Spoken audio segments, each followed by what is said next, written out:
Namaskar, myself Dr. Anil Garg, plastic, cosmetic and hair transplant surgeon. I am diplomate of American Board of Hair Restoration Surgery and fellow International Society of Hair Restoration Surgery. Lifestyle affecting hair loss. How does your lifestyle affect your hair loss? As we all know that the hair loss is the commonest problem in today's population. आज young बच्चे even school going बच्चे और बच्चियों के बाल झड़ रहे और सफ़ेद हो रहे हैं।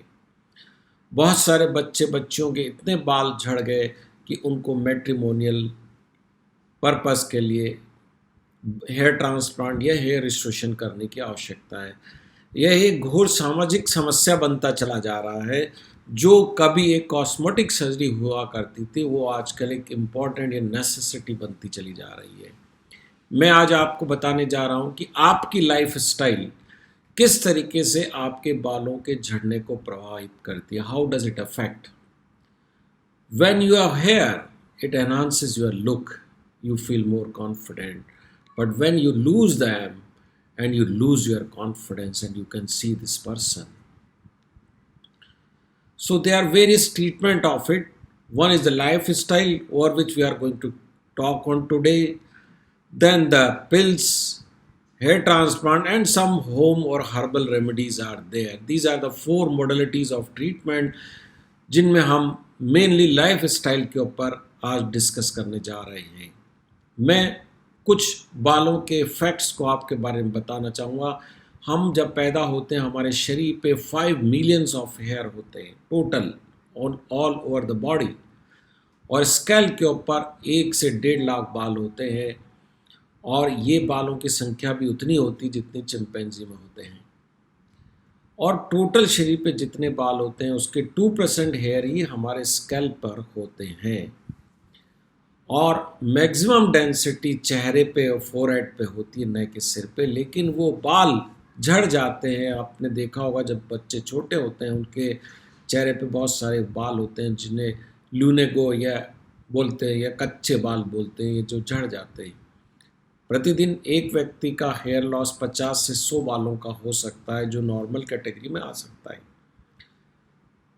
और एक और आश्चर्यजनक बात, जब हमारे ऑलरेडी 50% बाल झड़ चुके होते हैं अपने सिर से, तब हमें एहसास होता है कि हमारे बाल झड़ गए या बालों में पतलापन आ गया या हमें गंजापन आ रहा है या डेंसिटी कम हो रही है। मतलब when you already lost 50% of normal hair then you come to know, so you are already late. हमारे सर पे 2 प्रकार के बाल होते हैं। जो टॉप पे बाल होते हैं यहाँ पर, वो इनको टेम्परेरी हेयर बोलते हैं, और जो गर्दन पे बाल होते हैं और कान के ऊपर के ये वाले बाल होते हैं इनको परमानेंट बोलते हैं। क्योंकि आपने देखा होगा कि जितने भी बाल्ड पर्सन होते हैं उनके टॉप के बाल चले जाते हैं, लेकिन ये बाल नहीं जाते हैं क्योंकि प्रकृति ने ही उनको ऐसा बनाया है। और दूसरी खुशी की बात यह है कि हेयर लॉस को काफ़ी हद तक हम कंट्रोल कर सकते हैं, प्रोवाइडेड हम अर्ली ट्रीटमेंट शुरू कर दें या बाल झड़ने की या बाल के पतलेपन की अवस्था में ही डॉक्टर को कंसल्ट करके उसके निदान के बारे में परामर्श ले लें। इस बहुत सीवियर है। 50% of person in the normal society by the age of 50 years they lose the hair. So what are the causes of the hair loss? Main cause genetic होता है, आनुवांशिक होता है। अक्सर मैं सुनता हूँ कि कई लोग बोलते हैं कि मेरे मम्मी को भी नहीं है, पापा को भी नहीं है, हमारे खानदान में तो किसी को भी नहीं है। तो ये बात सत्य है। मैं उनसे फिर एक क्वेश्चन ये करता हूँ कि जो आप में गुण है उसमें बहुत सारे गुण आपके मम्मी पापा से नहीं मिलते, लेकिन वो आए तो उन्हीं के थ्रू है। क्योंकि बहुत सारे जेनेटिक जो हमारी चीज़ें होती है, आदतें होती है, व्यवहार होता है, बीमारियां होती है, कई बार 4 फादर से वो जीन्स आते हैं जिनको हमने नहीं देखा है। विज्ञान ने multiple studies has been done, extensive studies, and all study has proved that hair loss has got a genetic cause. फिर होता है एक हार्मोनल, पुरुषों के अंदर मेल हार्मोन होता है और महिलाओं में भी काफ़ी हद तक हेयर लॉस का कारण हार्मोनल होता है। कई प्रकार की बीमारियां जैसे थायराइड की डिजीज़ है, एनीमिया है, डायबिटीज़ है और कई प्रकार की न्यूट्रिशनल डेफिशिएंसीज होती है, उनके अंदर भी बालों का झड़ना कॉमनली पाया जाता है। फिर लाइफ स्टाइल में तीन चीज़ें इंक्लूड होती है डियर। न्यूट्रिशन, हमारा खान पान, हमारा मेंटल लेवल, स्ट्रेस या हैप्पीनेस, और एनवायरनमेंट जिसमें हम जी रहे होते हैं, जहाँ पर हम सांस लेते हैं, जहाँ पर हम घूमते हैं फिरते हैं, तो उस एनवायरनमेंट में जितनी चीज़ें वो आपके शरीर को प्रभावित करती है, इसे लाइफ स्टाइल कहते हैं। अब आता है कि हमारी लाइफ स्टाइल क्या है। Lifestyle, what do mean by the lifestyle? It is very simple definition, the way you live, that is your lifestyle. And the purpose of lifestyle is खुश रहें, happy, healthy and prosperous, that these are the three purposes of the life. And accordingly we manage our lifestyle और we live our lifestyle. और यदि हम आध्यात्मिक भाषा में बात करें तो जो मानव पृथ्वी पर आता अक्सर एक क्वेश्चन पूछता है कि मैं यहाँ क्यों आया हूँ, तो उसका वेदों में, शास्त्रों में एक बहुत ही सिंपल आंसर है कि मनुष्य जब पृथ्वी पे आता है तो उसके चार उद्देश्य होते हैं: धर्म, अर्थ, कर्म और मोक्ष। धर्म, जैसे आप पिता है, भाई है, बहन है, पति हैं, उन सब रोल को आप पूर्ण सफलता के साथ में, बिना किसी आशा, बिना किसी रिटर्न की आशा कि आप अपने धर्मों का वहन करें। अर्थ मतलब पैसा कमाना, क्योंकि जीवन जीने के लिए और किसी की मदद करने के लिए भी पैसे की आवश्यकता है। कर्म मतलब सारे प्रकार के जो हम कर्म हैं वो मैं, और मोक्ष का तात्पर्य संसार को छोड़ देने से। मोक्ष का मतलब है दुख से मुक्ति, मतलब आप एक ऐसा जीवन जीना चाहते हैं जिसमें दुख ना हो, उसे मोक्ष कहते हैं, न कि संसार के छोड़ देने को मोक्ष कहते हैं। और आज का हमारा जीवन कैसा हो गया है, उसका उद्देश्य सिर्फ एक ही रह गया है: पैसा पैसा पैसा, पावर और असेट। ये तीन उद्देश्य रह गए हैं। कुछ लोगों का उद्देश्य पैसा कमाना है, कुछ लोगों का उद्देश्य पावर गेन करना है, उनको पावर चाहिए। They want to be strong, they want to command the society, they want to run the nation, they want to guide everyone. फिर कुछ लोगों को असेट होता है, प्रॉपर्टी चाहिए, संपत्ति चाहिए, जमीन जायदाद, फार्म हाउसेज, ये सारी चीज़ें उनके पास होनी चाहिए। ये जीवन का उद्देश्य हो गया। और इस जीवन को उद्देश्य करने के लिए आदमी ने क्या किया? जहाँ आनंद चाहिए था उसकी जगह एन्जॉयमेंट ने उसका स्थान ले लिया। आनंद का तात्पर्य होता है जब आपका मन, शरीर और आत्मा में प्रसन्नता होती है, उसे आनंद बोलते हैं। और एन्जॉयमेंट मेनली फिजिकल होता है।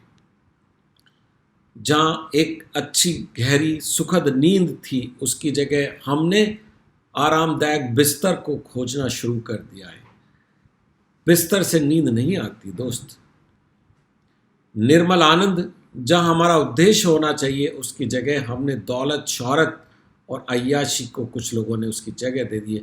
और ये शैमान के बारे में आप सभी जानते हैं, इनका मैं नाम लेना भी उचित नहीं समझूंगा। जहाँ हमारा जीवन मेहनत कश होता था, आदमी प्रकृति के करीब होता था, प्रसन्न रहता था, शुद्ध वायु, शुद्ध पानी ग्रहण करता था, उसकी जगह आज हमारे यहाँ पॉल्यूटेड एयर है। जहाँ पर वृक्ष पेड़ हुआ करते थे, वहाँ पर लंबी लंबी कंक्रीट की गगनचुंबी अट्टालिकाएँ बन चुकी है। आदमी सेडेंट्री हो गया है, टीवी के पास बैठा रहता है। कुछ आदमी दौड़े चले जा रहे हैं सुबह से लेकर शाम तक। इवन आप इन महाशय को देखिएगा, ट्रेन से लटके हुए हैं फिर भी मोबाइल से बात कर रहे हैं। और ultimately the end, the day किस तरीके से अंत होता है तनाव के साथ में। इन सब भाग दौड़ के बावजूद भी आपको अंत में क्या मिलता है? तनाव। ऐसी हमारी लाइफ स्टाइल हो गई है। अब मैं आपको बताना चाहूँगा कि जो मॉडर्न लाइफ आप लोग, हम लोग, मैं जो जी रहे हैं, उसके इफ़ेक्ट हम पे क्या क्या हो रहे हैं। हमने लाइफ स्टाइल को चेंज किया, जैसा मैंने बताया, उससे हमें क्या मिला? तनाव। हमने हमारी फूड हैबिट्स को चेंज की, उससे हमारे भोजन की न्यूट्रिटिव वैल्यू कम हुई। पॉल्यूशन से फ्री रेडिकल्स इकट्ठे हुए और उन फ्री रेडिकल्स ने हमारी बालों की जड़ों को और शरीर को हर तरीके से प्रभावित किया और नुकसान पहुंचाया। ऐसे ही हमारे भोजन के अंदर पेस्टिसाइड्स बहुत है, वो टॉक्सिन्स बढ़ गए, और उसके अलावा न्यूट्रिटिव वैल्यू फूड की बहुत कम हो गई, इसलिए सभी में विटामिन डेफिशिएंसीज है। अडल्ट्रेटेड फूड में अगेन टॉक्सिन्स होते हैं और उनकी न्यूट्रिटिव वैल्यू कम हो जाती है। आज हमारा जो भोजन है वो लंबे समय तक कोल्ड स्टोरेज में पड़ा रहता है। जब भी फूड कोल्ड स्टोरेज में रहता है या फ्रिज में रहता है 8-10 दिन की सब्जियां और फल, तो उनकी एंटीऑक्सीडेंट प्रॉपर्टी कम हो जाती है। अक्सर देखने में, सुनने में अनुभव किया हमने कि जब खेत में जाके हम कोई फल या सब्जी खाते हैं तो कितनी मीठी और कितनी रसदायक लगती है, और वही सब्जी 7 दिन बाद हमारे घर में फ्रिज में पड़ी रहने के बाद बनती है तो बहुत ही अनहेल्दी लगती है। स्मोकिंग और टबैको से हमारे शरीर के अंदर जो माइक्रो सर्कुलेशन है वो प्रभावित होता है। अल्टीमेटली इन सब का निष्कर्ष निकाले, जोड़ निकाले, ऐड करें तो इससे क्या मिलेगा? वेरियस लाइफ स्टाइल डिजीजेज मिलती है और हेयर लॉस बढ़ जाता है हमारा। लाइफ स्टाइल डिजीज मतलब ब्लड प्रेशर है, डायबिटीज़ है, बहुत सारी बीमारियां हैं जो सिर्फ लाइफ स्टाइल डिजीजेज है। अब मैं आपको डायरेक्टली बताता हूँ कि एनवायरनमेंट से क्या इफेक्ट आया।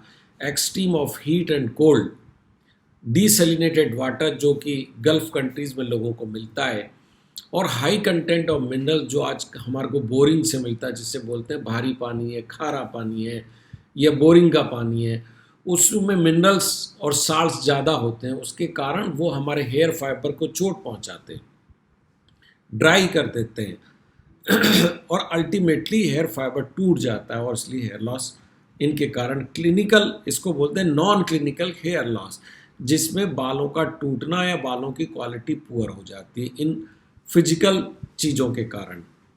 फिर आता है एक्सेस ऑफ फ्री रेडिकल, जो मैंने बताया वो डायरेक्ट बालों की जड़ों को नुकसान पहुंचाते हैं। अल्ट्रावायलेट जो रेज है, अल्ट्रावायलेट रेज जो है हमारी नर्व्स के को अफेक्ट करती है और वहाँ से सेंसरी नर्व में से न्यूरोपेप्टाइड सब्सटेंस पी रिलीज होता है और ये हमारी हेयर ग्रोथ को अफेक्ट करता है। अब आती है, अब मैं आपको कुछ और साइंटिफिक डायरेक्ट एविडेंसेस पे लेके जाना चाहता हूँ, क्योंकि हर चीज़ का आज एविडेंस चाहिए। आज आप सभी लोग पढ़े लिखे हैं, आप सिर्फ बातों पे विश्वास नहीं रखते, आप विश्वास करते हैं कि आपको साइंटिफिक एविडेंसेस दिए जाते हैं। तो there is one word that is called epigenetic theory, which is very very important, and those who can read, I'll tell them you must read this is a very important epigenetic theory। epigenetic के अंदर 3 चीज़ें involve होती है, हमारी diet, हमारा environment और हमारी life style. ये तीनों चीज़ें हमारे शरीर को डायरेक्टली इम्पैक्ट करती है और ये एपिजेनेटिक रेगुलेशन के हार्मोन्स को इफेक्ट करता है और कुछ जीन्स के एक्सप्रेशन को, मतलब जीन्स में परिवर्तन भी कर सकता है। और मेरा ये मानना है और कहना है विज्ञान का, इन एपिजेनेटिक थ्योरी के कारण ही आदमी का विकास हुआ, इवोल्यूशन हुआ। जैसे जैसे लाइफ स्टाइल चेंज हुई, जैसे जैसे एनवायरनमेंट चेंज हुआ, फूड हैबिट्स चेंज हुई, जो पृथ्वी पे वन मानुष था वो मनुष्य बनता चला गया और उसके अंदर इवोल्यूशन हुआ। तो it is the epigenetic system which led to the development of the all the creatures on the earth. अब स्ट्रेस के साइंटिफिक एविडेंसेस में और आपको बताता हूँ। स्ट्रेस से हाइपोथैलेमो पिट्यूटरी एक्सिस के ऊपर डायरेक्ट इम्पैक्ट होता है, वो एक्सिस एक्टिवेट होता है और वो एड्रिनल हार्मोन से स्टेरॉइड सीक्रेट करवाता है, सेक्स हार्मोन की मात्रा कम होती है, ग्रोथ हार्मोन की मात्रा कम होती है, स्टेरॉइड बढ़ जाता है। इसके कारण विसरल डिपोजिशन ऑफ फैट होता है, आदमी ओबेसिटी की तरफ जाने लगता है, बोन की और मसल की ग्रोथ कम हो जाती है और बोन्स और उस आदमी छोटा हो सकता है या मसल्स थिन हो जाती है, लीन मास जो है, मसल मास जो कम हो जाता है। और इन सब के कारण इम्यूनिटी कम होती है, कई प्रकार की बीमारियां, hypertension, diabetes, allergy, asthma, arthritis, behavioural abnormality, acidity और हेयर लॉस जैसी समस्याएं बढ़ती हैं। अब ये करता कैसे? सब्सटेंस पी रिलीज होता है। Substance P increases the mast cell degranulation and decreases the total mast cell number in the connective tissue sheath, and the substance P inhibits the hair shaft elongation, बालों की लंबाई को कम करता है और promotes the development of catagen, और बालों को की जड़ों को मृत अवस्था की तरफ, यह बालों की जड़ों में जो कोशिकाएं होती है, सेल्स होती है, उनकी अर्ली डेथ करता है, जिसे अपोप्टोसिस बोलते हैं। ये स्ट्रेस की मैकेनिज्म है। सेंसिटिव नर्व से सब्सटेंस पी रिलीज होता है, नर्व ग्रोथ फैक्टर रिलीज होते हैं, ये सेल के प्रोलिफरेशन को रोकने का काम करते हैं, मीन्स सेल डिविजन्स को कम कर देते हैं, जिससे कि बाल बनते हैं। न्यूरोजेनिक इन्फ्लामेशन बढ़ा देते हैं, अर्ली डेथ ऑफ सेल को प्रमोट करते हैं और इम्यून सिस्टम को कम कर देते हैं, और अल्टीमेटली हेयर लॉस बढ़ जाता है और बालों की ग्रोथ कम हो जाती है। ये पूरी एक मैकेनिज्म है। अब मैंने एक स्टडी की, ये सभी आपने साइंटिफिक एविडेंसेस मैंने आपको दिए हैं, क्योंकि आपको चाहिए, सिर्फ कहने के लिए नहीं, ये रियल साइंटिफिक एविडेंसेस थे जो मैंने दिए। अब आपको मैं बताना चाह रहा हूँ कि हमने अपने लेवल पे रिजुनेट हेयर ट्रांसप्लांट सेंटर पे एक स्टडी की। ये 6 महीने तक चली और मेरे वॉलंटियर सोसाइटी में जाते थे। मोर देन 1000 पर्सनस का हमने सर्वे किया और ये देखा कि प्रोफेशन से हेयर लॉस का क्या रिलेशन है। We were surprised to know these facts which I am going to tell you. The maximum hair loss was in the professional peoples, doctors and engineers. And the minimum hair loss was in the labor class. 14% businessmen, 10% those persons who are doing the job, driver 6.4% and farmer 7.6%. And to my utter surprise, we did not find a single beggar, भिखारी एक भी हमें गंजा नहीं मिला। तो there was a 0% incidence of hair loss in the beggar. So also we saw in the tribals also, आदिवासी population के अंदर भी, हालांकि वो हमने स्टडी में नहीं इंक्लूडेड था, but we I very commonly see them. I hardly see anyone who is bald in tribes. अब हम देखते हैं फिजिकली कुछ और चीज़ों को अपने चारों तरफ दौड़ाते, तो हमारे जितने भी धर्म गुरु हैं हम उनकी तरफ जाते हैं। तो जो गुरुओं के गुरु हैं, महाअवतार बाबा जी के बारे में बहुत सारी बातें हैं, लेकिन मैं सिर्फ बाल के परिप्रेक्ष्य में बात कर रहा हूँ। स्वामी विवेकानंद जी को देखिए, परमहंस योगानंद जी जो मेरे गुरु हैं, हमारे बाबा जी इनको आप सब जानते हैं, श्री श्री रविशंकर आप इनको जानते हैं, और साईं बाबा, इन सभी के हम बाल वाले पहलू पर डिस्कस करते हैं। ये परम आनंद में रहते थे और इनके बाल देखिए कितने घने हुआ करते थे।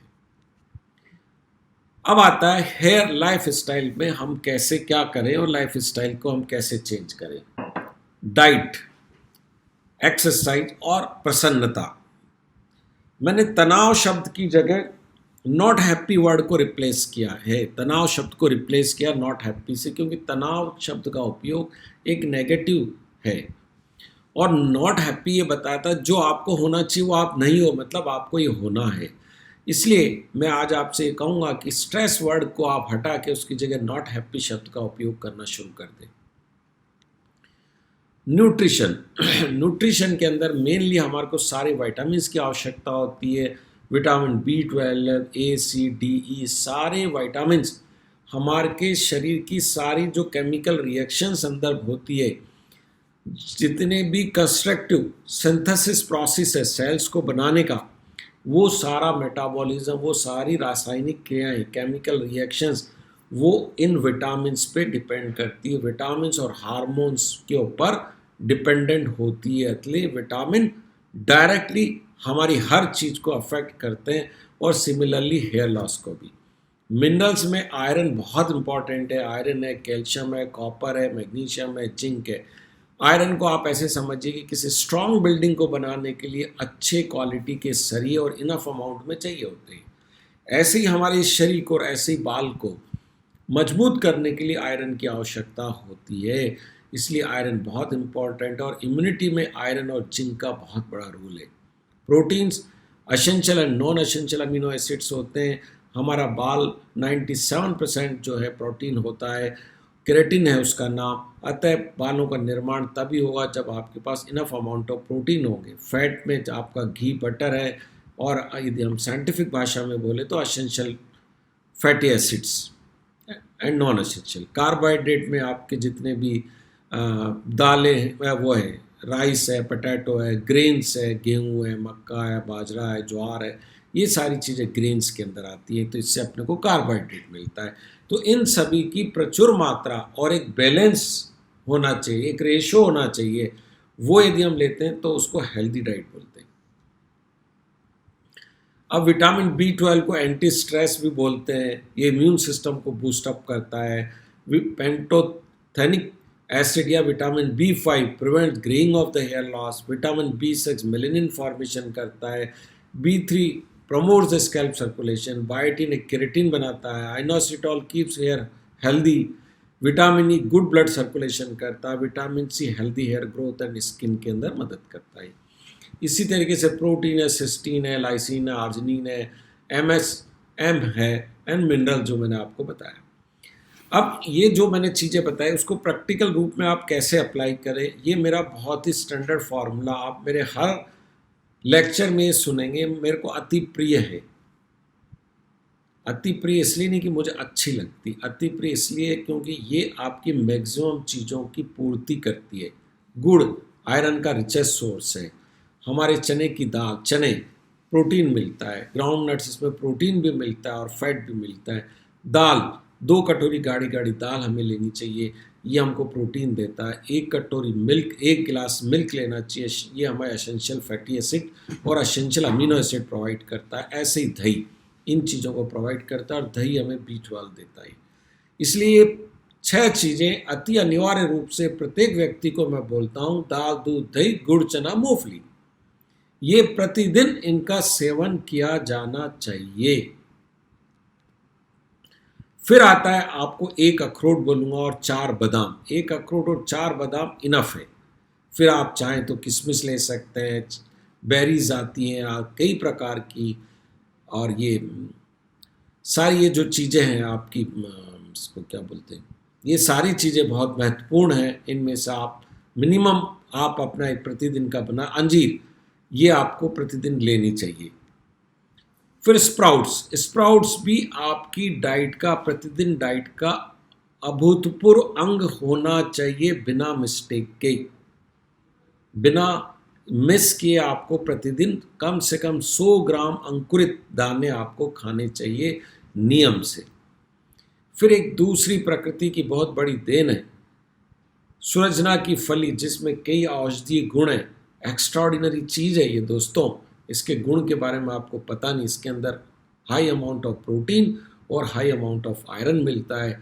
पेस्टिसाइड कम होते हैं क्योंकि ये जंगली पेड़ है, इसे कोई उगाता नहीं है, तो इसको उगने के लिए कोई भी उसके अंदर खाद नहीं डालेगा, ये अपने आप उगता है, तो इसमें पेस्टिसाइड कंटेंट कम होता है और अत्यधिक अत्यधिक पौष्टिक चीज़ है, जो इसे भी प्रतिदिन हर व्यक्ति को लेना चाहिए।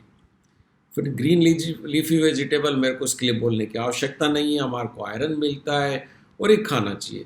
फल, 2 ऋतु फल, जिस सीजन में 2 जो फल आते हैं उसका सेवन अत्यंत करना चाहिए हर हालत में। क्यों? आप प्रकृति की ब्यूटी देखिए कि जिस सीजन में हमारे शरीर को जिन चीज़ों की आवश्यकता होती है वो हमें देती है। See the beauty of the nature.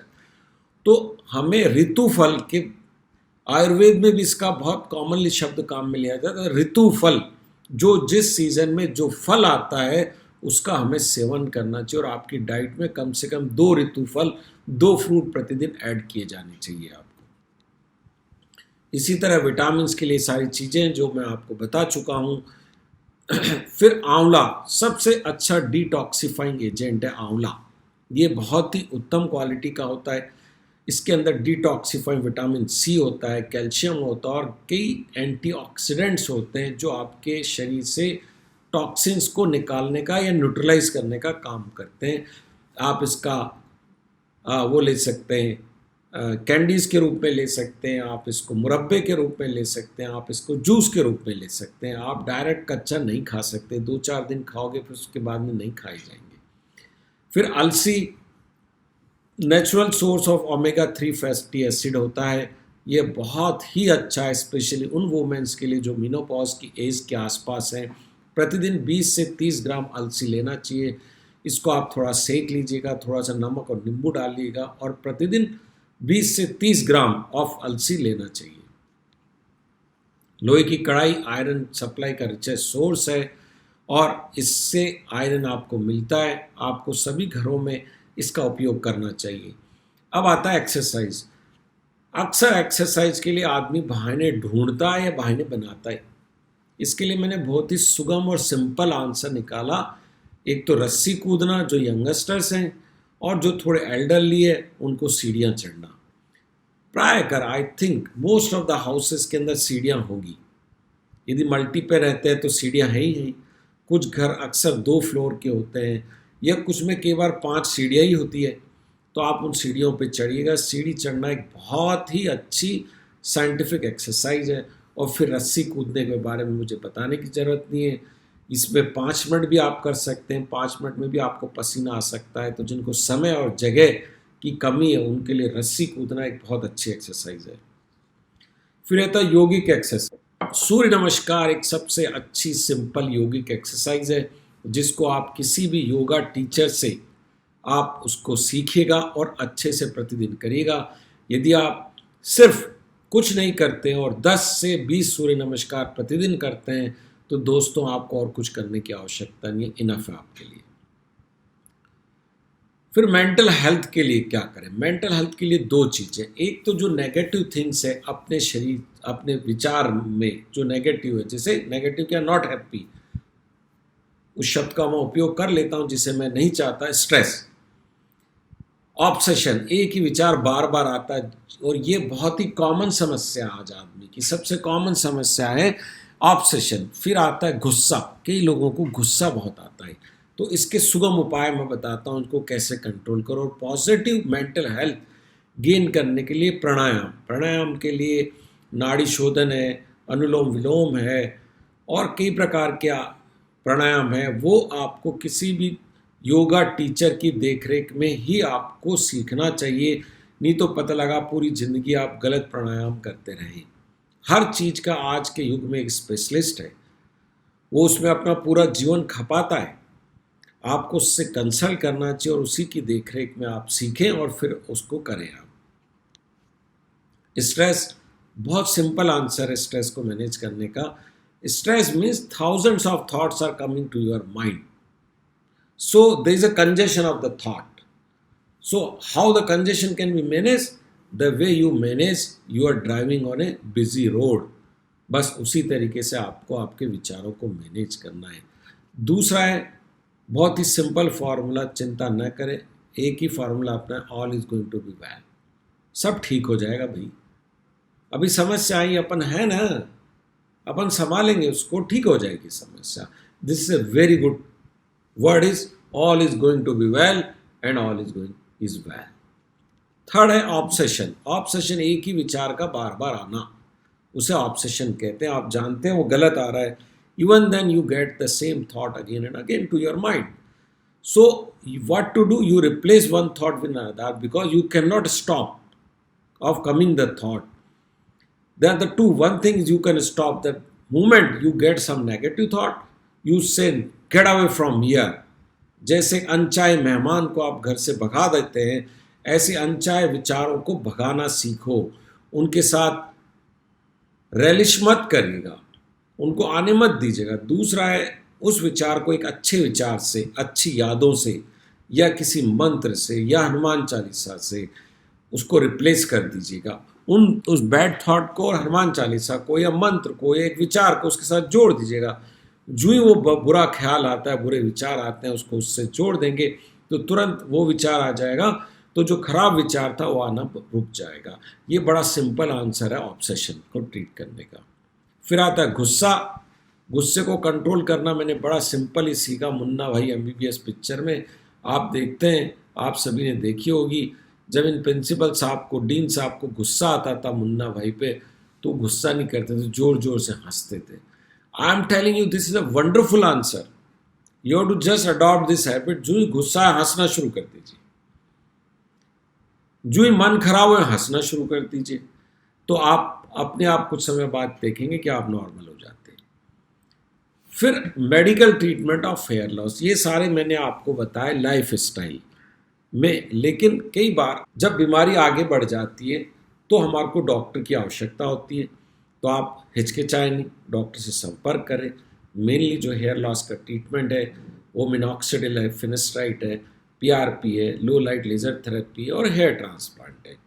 तो मैं वन बाय वन शॉर्ट में बताऊंगा इसके बारे में। अब दूसरा, मेडिकल ट्रीटमेंट से आपको फ़ायदा क्या होता है वो मैं आपको बताऊंगा। Control of hair loss, hair loss को कंट्रोल करता है, रोकता है, बंद नहीं करता है। बालों की मोटाई को बढ़ाता है, पतले बालों को मोटा करता है। Conversion of vellus hair in the terminal hair, मतलब जो छोटे बारीक बच्चा बाल होते हैं उनको मोटे बड़े बालों में कन्वर्ट कर देता है, जिससे एडल्ट बाल बोल सकते हैं, टर्मिनल हेयर बोल सकते हैं। जो हेयर फॉलिकल सुसुप्त अवस्था में पड़ी है, डॉर्मेंट फेज में पड़ी है, स्लीपिंग स्टेज में पड़ी है, इनएक्टिव है, उनको एक्टिवेट कर देता है।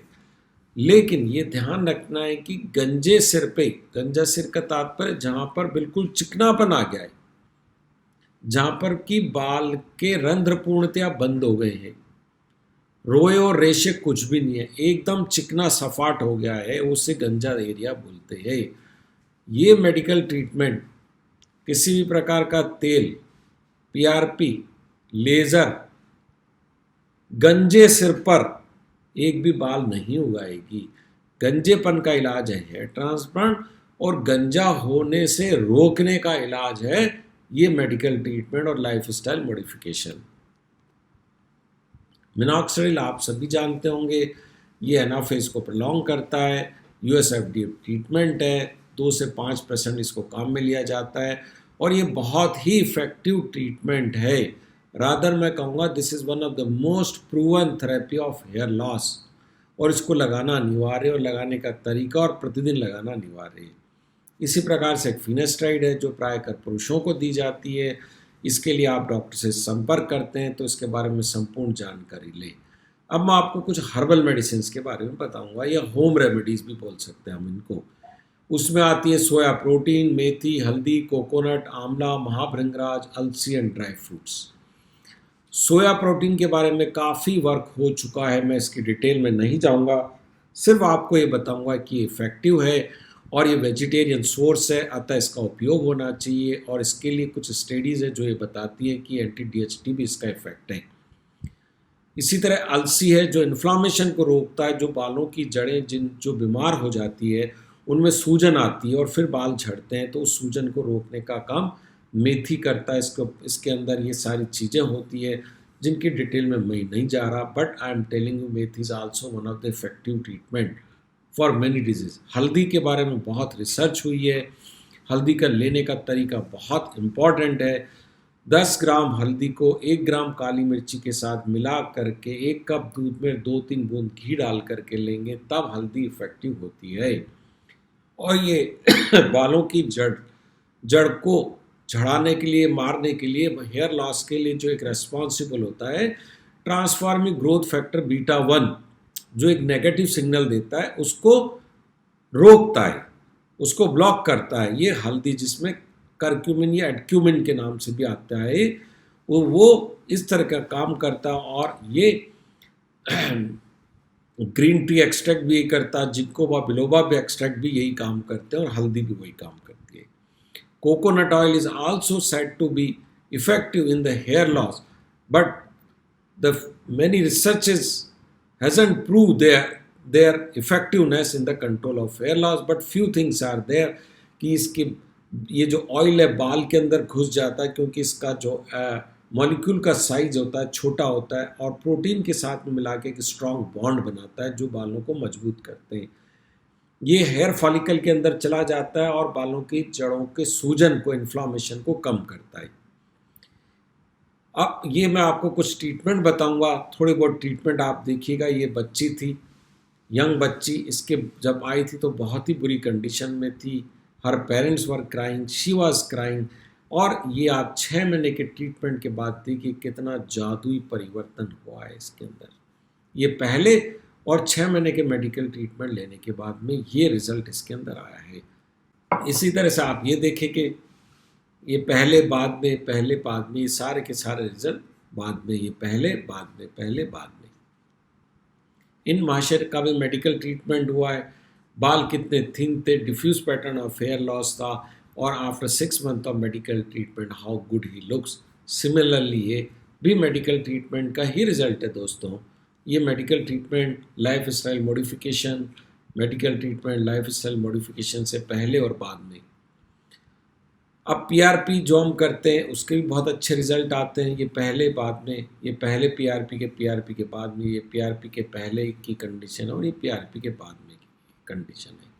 इसी तरीके से इन महिला का ट्रीटमेंट आप रिजल्ट देख सकते हैं, ये पहले और बाद में, ये पहले और बाद में है, पहले और बाद में। अब रिजल्ट्स ऑफ हेयर ट्रांसप्लांट से गंजेपन का इलाज होता है, बालों के झड़ने का इलाज नहीं होता है। ये इंपॉर्टेंट है समझना। ये गंजेपन का इलाज है ऑपरेशन से पहले और ये बाद में, या ऑपरेशन के पहले और ये बाद में, ये पहले और ये बाद में, पहले और बाद में, ये पहले और बाद में, पहले और बाद में।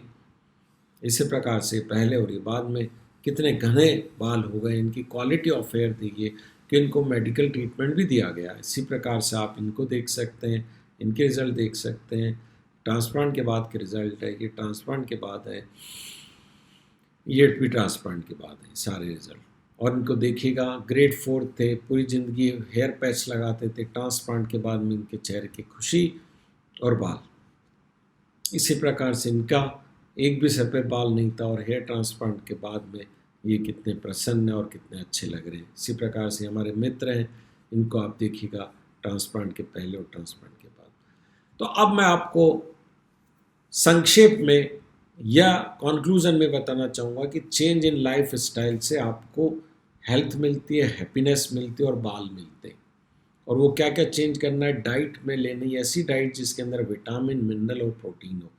उसके लिए क्या क्या खाना, दाल, दूध, दही, गुड़, चना, मूंगफली, स्प्राउट्स खाना है आपको, लेमन लेना है, पम्पकिन सीड्स बहुत अच्छे रहते हैं, इनको सुपर फूड भी कहा जाता है, सूरजना की फली है, ड्रम स्टिक है, 4 बादाम है, 1 अखरोट है, 1 आंवला है, 2 सीजनल फ्रूट है और अलसी है 20 से 30 ग्राम। ये प्रतिदिन आपकी डाइट में सारी चीज़ें होनी चाहिए। फिर पानी पीना चाहिए खूब।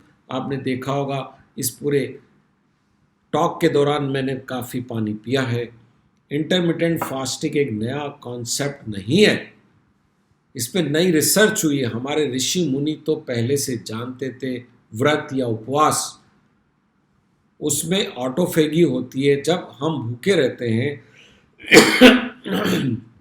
हमें बाहर से भोजन नहीं मिलता है तो कोशिकाओं को तो न्यूट्रिएंट्स चाहिए। उसके लिए वो हमारी जो डिजीज्ड हेयर फॉल वो है, डिजीज्ड कोशिकाएं हैं, उनको खा जाती है। तो डिजीज्ड कोशिकाओं की संख्या हमारे शरीर में कम हो जाती है और इसको बोलते हैं autophagy.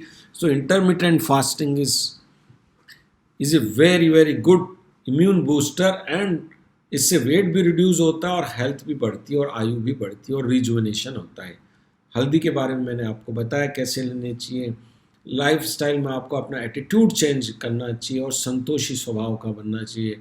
You should be happy, you should try to be happy and you should remain happy always whatever the condition is.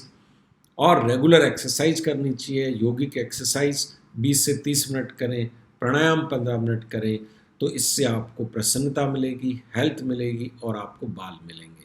Thank you very much.